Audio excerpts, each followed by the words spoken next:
नमस्कार प्यारे विद्यार्थियों, स्वागत है आपका हमारे चैनल साइंस मैथमेटिशियन में।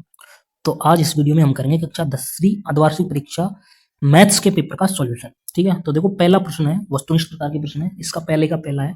इसमें पूछा है 12, 15, 21 का एलसीएम यानी लैसे क्या होता है, तो इसमें आंसर आएगा 420। देखो 3 नहीं हो सकता, 5 नहीं हो सकता, ये तो छोटे हैं 12, 15, 21 से। 12, 15, 21 से बड़ा आंसर आएगा। और एलसीएम वह होता है, वह न्यूनतम संख्या होती है, लिस्ट संख्या होती है जो दी हुई संख्याओं से विभाजित हो जाए। देखो 320 है ना, जो 21 से विभाजित नहीं होता। ठीक है, 420 तीनों से होता है। ठीक है, तो अगला प्रश्न है, दूसरा प्रश्न पूछा है, दूसरे प्रश्न में पूछा है कि x square minus two x minus 8 के शून्य क्या होंगे। तो देखो जब आप -2x के दो टुकड़े करोगे तो देखो आएगा -4x प्लस 2x। ओके, जब गुणा करने पर भी -8 आ जाता है। अब देखो आपको शून्यक निकालने होते हैं, इनका उल्टा कर दो चिन्ह। माइनस का 4 है तो प्लस का होगा, और यहाँ प्लस का 2 है तो माइनस का 2 होगा। तो ये शून्यक आ गए 4 और माइनस का 2। ठीक है, तो इसमें आंसर ऑप्शन आएगा बी। ओके, अब देखो तीसरा प्रश्न है, x प्लस वाई बराबर 4 और x माइनस वाई बराबर 2 का हल है। अब देखो इन दोनों को हम विलोपन विधि से हल करेंगे या विस्थापन विधि से, कोई चीज से भी आप कर सकते हो।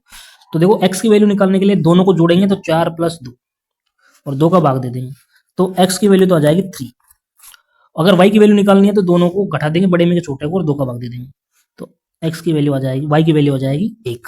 ठीक है, तो इस प्रकार ऑप्शन हो जाएगा इसका 3 और 1, ऑप्शन 1। ठीक है, आप इसको विलोपन विधि से हल कर लेना या विस्थापन विधि से हल कर लेना। ठीक है, अब देखो समीकरण प्रश्न संख्या है 4।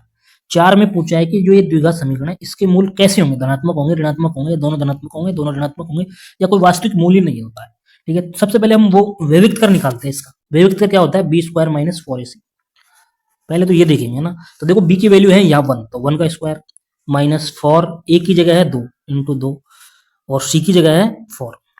तो देखो इसका आंसर आ जाएगा बराबर 1 माइनस 4 चौक 16, 16 दूना 32, यानी वैल्यू आ जाएगी माइनस का 31। ठीक है, डी की वैल्यू या बी स्क्वायर माइनस 4ac की वैल्यू क्या आ जाएगी, माइनस का 31। अब देखो आपको पता है कि जब माइनस में बी स्क्वायर माइनस 4ac आती है तो उस समीकरण के, द्विघात समीकरण के कोई वास्तविक मूल नहीं होते, काल्पनिक मूल होते हैं। तो इसमें आएगा ऑप्शन डी। ओके, क्योंकि इसमें बी स्क्वायर माइनस 4ac बराबर नेगेटिव है, 0 से छोटा है। ठीक है, अब देखो अगला प्रश्न, अगला प्रश्न है पांचवा। पांचवें में पूछा है, समांतर श्रेणी दे रखी है 3, 7, 11 का 10वां पद। तो 10वां यानी a10 होता है a प्लस 9d। ए की जगह 3 है प्रथम पद, और 9 इंटू डी की वैल्यू है, सार्वंतर क्या है 4 है। अब देखो 9 चौका 36, और 36 में 3 जोड़ेंगे तो 39 यानी 39। तो इसमें आंसर आ जाएगा 39, ऑप्शन सी। अब देखो छठा प्रश्न। छठा प्रश्न में पूछा है कि कौन सी भुजाएं लंबवत है, दिए गए चित्र में कौन सी भुजाएं लंबवत है। देखो लंबवत एसी है और बीसी है, ये दोनों 90 डिग्री के कोण पे बनी हुई है। तो एसी और बीसी कौन से ऑप्शन में है, एसी और बीसी, ऑप्शन बी। तो इसमें आएगा ऑप्शन बी, एसी तथा बीसी। अगला प्रश्न, अगला प्रश्न में पूछा है मध्यबिंदु के निर्देशांक। आप देख सकते हैं बिंदु 2,4 और बिंदु -2,-4 को मिलाने वाले रेखाखंड के मध्यबिंदु के निर्देशांक बताओ। तो जोड़ दो x1 प्लस x2 बटे 2, y1 प्लस y2 बटे 2। देखो 2 और -2 को जोड़ेंगे तो 0 आएगा, और 0 में 2 का भाग देंगे तो 0 आएगा। तो पहला निर्देशांक तो 0 आएगा, और जब y को जोड़ेंगे, y निर्देशांकों को 4 - 4 जोड़ेंगे तो ये भी 0 आएगा, 0 में 2 का भाग देंगे तो 0 आएगा। तो मध्यबिंदु आएगा 0, 0,0, ऑप्शन सी।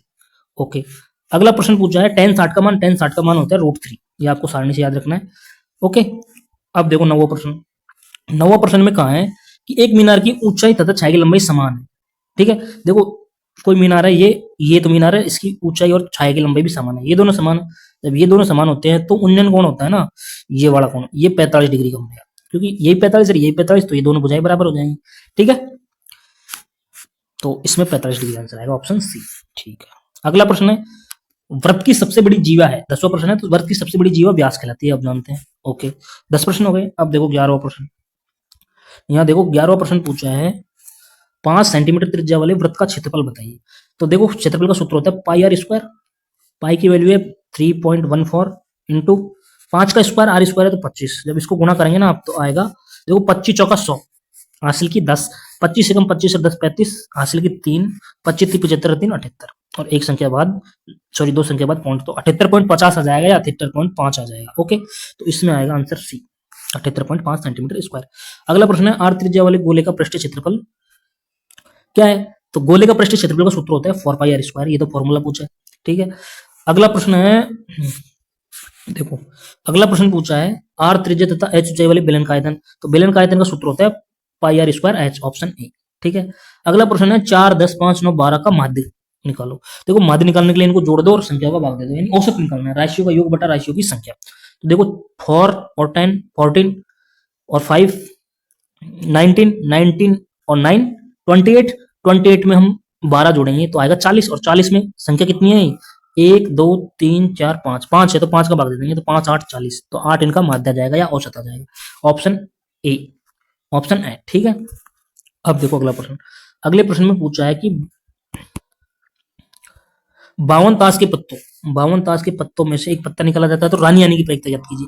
तो 52 ताश के पत्तों में रानी कितनी होती है, 4 रानी होती है हर एक पत्ते की, और टोटल पत्ते होते हैं 52। ओके, अनुकूल परिणाम 4 है, कुल परिणाम 52 है। इसको काटेंगे तो 1/13 आएगा, 4 से कट जाएंगे, है ना। ठीक है, तो इसका आंसर आ जाएगा बैट। ओके, अगला प्रश्न है, देखो ऑब्जेक्टिव प्रश्न हो गए एबीसीडी वाले। अब देखो रिक्त स्थान वाले प्रश्न।